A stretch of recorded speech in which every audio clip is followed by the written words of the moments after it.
Suportado ng National Task Force West Philippine Sea ang planong pagbayari ng danyos ang isang Chinese maritime militia vessel dahil sa pinsalang dinulot umano nito sa bahura ng sumadsad ang barko sa Pag-asa Reef 1 noong nakaraang buwan.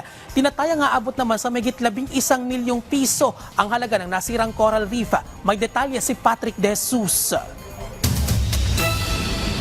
Ito ang parachute anchor na nadiskubre ng mga diver mula sa Palawan Council for Sustainable Development sa isinagawa nilang environmental assessment sa Pag-asa Reef 1. Pinaniniwala ang naiwan ito ng isang Chinese maritime militia vessel na sumadsad sa lugar noong nakaraang buwan. Nakita rin ang mga durog at putol na koral na posibleng epekto ng naiwang parachute anchor mula sa sumadsad na barko ng China. We conclude, based on our observation, that the damages on the reef dyan po sa impacted area ay caused by yung drag mismo nung reef anchor. Sa pagtataya ng PCSD, may lawak na higit sa 400 square meters o 30% ng Pag-asa Reef 1 ang nagtamo ng pinsala. Aabot ang halaga nito sa 11.1 million pesos. Dahil dito ay inirekomenda ang pagsasagawa ng coral reef rehabilitation. Sinabi rin ng PCSD na dapat singilin ng danyos ang naturang dayuhang barko ng China na suportado naman ng National Task Force West Philippine Sea.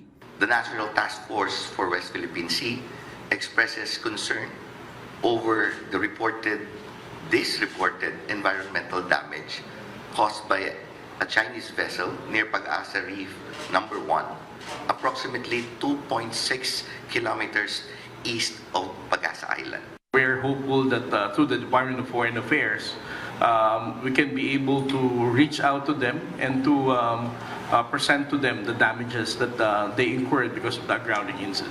Nananatili pa rin ang parachute anchor sa bahagi ng Pag-asa Reef 1 at patuloy itong nakakapinsala sa mga bahura hanggat hindi naaalis na makakaapekto rin sa mga mangingisda at sa mas malawak pang marine ecosystem. The anchor parachute will continue to cover the corals, denying access to sunlight, of which without sunlight, the coral reef will die. You lose the coral reefs, you damage the coral reefs, you lose spawning capability, you lose shelter, and you lose part of the food chain. So if you destroy the coral reefs, our fish stock, our other natural resources will diminish as well. Pinagpaplanuhan na ang agaran at maingat na pag-alis sa parachute anchor upang hindi madagdagan ng pinsala sa mga bahura.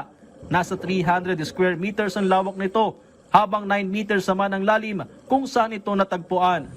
Dahil sa naging findings ng PCSD, may tuturing na lubhang delikado ang paggamit ng mga barko ng China ng parachute anchor. I'm not sure what is the specific reason why they changed from the traditional anchor to parachute anchor. But as what we have seen, the danger of the parachute anchor, especially in those areas na mayroong coral and mga mababang area na maritime features, this is very dangerous kasi nakakadrag siya. Samantala, nakaalis na ang dalawang warship ng People's Liberation Army Navy na namonitor noong Sabado 69 nautical miles mula sa baybayin ng Cabra Occidental, Mindoro. Escorted ang mga ito ng China Coast Guard vessel na niradyohan ng idineploy na barko ng PCG, ang BRP Teresa Magbanwa. Patuloy naman na binabantayan ng PCG ang naturang barko ng China Coast Guard. It remained to be being shadowed by the Philippine Coast Guard in the vicinity of Bajo de Masinloc. But with regard to the PLA Navy warships, it's no longer within our own exclusive economic zone. It already went westward. Ayaw naman ng patulan ng NTF-WPS ang hindi pagkilala ng China sa 2016 Arbitral Award.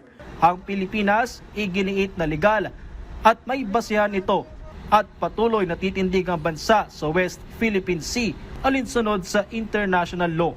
Patrick De Jesus para sa Pambansang TV sa Bagong Pilipinas.